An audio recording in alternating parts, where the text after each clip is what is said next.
Pascal, bonjour.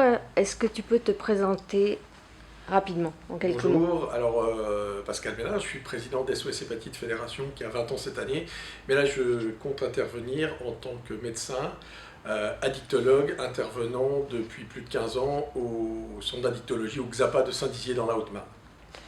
Donc, dans le cadre du XAPA, est-ce que tu trouves que les pratiques addictologiques ont évolué, sont modifiées, sont différentes?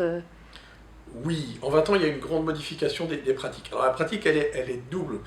Il y a du côté du médecin, du côté du malade. Du côté du médecin, on avait des pratiques d'abstinence. On prenait l'abstinence dans les années 70. Il fallait arrêter l'alcool, arrêter le tabac, arrêter la toxicomanie. On a vu l'arrivée des produits de substitution et la création de cet espace, qui est un espace intermédiaire où on peut être sous produit pour limiter la consommation. Et puis, on découvre depuis 2 ans qu'il y aurait la même chose en alcoolologie. On pourrait avoir une consommation contrôlée, récupérer le contrôle. Donc, on ne prône plus l'abstinence. Donc, du côté des médecins, ça a changé. Du côté des patients, on craignait les consommations par seringue, les toxicomanes intraveineux. Donc on a lutté contre ça, on a libéralisé la vente libre des seringues, on a mis des échangeurs de seringues, on a défendu la possibilité d'avoir du matériel propre avec les kits d'injection. Aujourd'hui, on s'aperçoit qu'il y a de moins en moins d'injecteurs et que les pratiques ont évolué vers la consommation par voie nasale, la consommation de médicaments, mais aussi la consommation et des modes de consommation différentes, comme le chemsex ou les slammers dont on reparlera tout à l'heure. Est-ce que tu penses qu'on pourrait faire mieux en matière de réduction des risques? Oui, je pense qu'on peut faire mieux en termes de réduction des risques parce qu'on l'a réfléchi très descendante du corps médical qui voulait éviter les infections vers une population. Je pense qu'aujourd'hui, la réduction des risques, elle doit être à l'écoute des usagers. Les usagers doivent parler aux usagers. Et ça, c'est quand même quelque chose de nouveau. C'est les pratiques d'écoute de pairs qui doivent transmettre des messages de réduction des risques. La première réduction des risques, c'est l'invention de la vaccination. C'est une réduction des risques.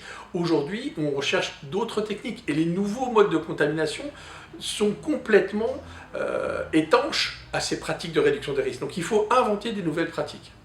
Donc pour toi, les prises de risques aujourd'hui sont différentes. Totalement. Les prises de risque sont totalement différentes.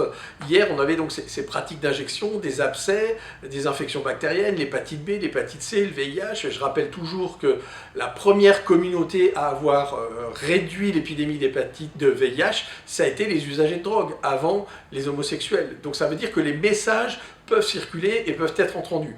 Aujourd'hui, on a des drogues toutes les semaines nouvelles qui circulent et qui sont distribuées via Internet, et on est sur des pratiques différentes. Donc, redonnons un mot sur le chemsex ou les slammers. C'est typiquement, aujourd'hui je ne suis plus dans une recherche uniquement d'effets et de produits, je suis dans une recherche d'action et de comportement. Pouvoir faire un marathon sexuel nécessite de prendre des produits, et un slammer peut avoir jusqu'à 30 injections dans la même journée, et du coup perdre ses repères et avoir des prises de risques, et donc se contaminer. Donc on voit bien que ces gens-là ne se reconnaissent pas comme des usagers de drogue, mais comme des slammers, des performeurs du sexe. Et à ce moment-là, où vont-ils être pris en charge? Quels sont les messages qui vont pouvoir circuler? Il faut adapter nos messages. D'accord. Quand on parle addiction, on pense à la drogue, bien sûr, mais on pense aussi à l'alcool. Donc, est-ce que tu auras un mot à dire par rapport aux gens qui consomment excessivement de l'alcool? Oui, alors ça c'est important parce que on n'est plus dans une addictologie de produits. On est dans une addictologie de comportement. Et on a bien compris que le comportement primait. On arrête l'alcool, mais on se met à fumer 2 fois plus. Et donc du coup, on va mourir d'infarctus ou de cancer du poumon.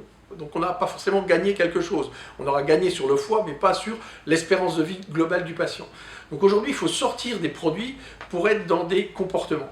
Et on voit bien par exemple que la guérison de l'hépatite C, typiquement, et la stabilisation des patients sous traitement de substitution fait qu'on a eu tendance à ne pas faire attention à leur consommation de tabac ou de cannabis ou d'alcool. Et on voit bien qu'aujourd'hui, les facteurs de cancérisation chez les gens atteints de sida, le sida est stabilisé et pourtant ils vont nous faire du cancer lié au tabac. Donc oui, il faut réfléchir en prise en charge globale. Et aujourd'hui, on a cet exemple du VIH, mais l'hépatite C arrive. On va avoir guéri les gens de leur hépatite C. Pour autant, ils auront eu des formes de fibrose sévères au niveau du foie, des états pré-cirrhotiques, et on va les regarder consommer de l'alcool. Alors c'est un vrai problème demain dans les XAPA, mais aussi, n'oublions pas que 80% des usagers de drogue sont suivis par des médecins généralistes. Donc sortir d'une toxicomanie, sortir d'un produit, mais avec quel comportement? C'est là que l'addiction rentre en jeu et cette vision moderne.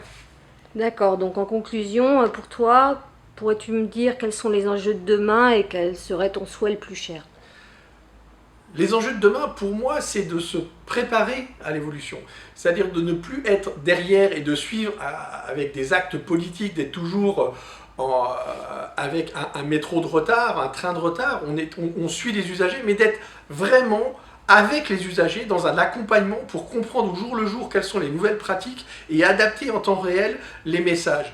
Il n'y a pas de différence fondamentale pour moi entre un hépatologue et un addictologue. Ça, c'est une provocation, c'est le même job. Pourquoi? Parce qu'on a bien vu qu'en addictologie, le premier organe qui souffre, c'est le cerveau, le deuxième, c'est le foie. Et 50% des patients suivis par un hépatologue ont eu des pratiques addictives.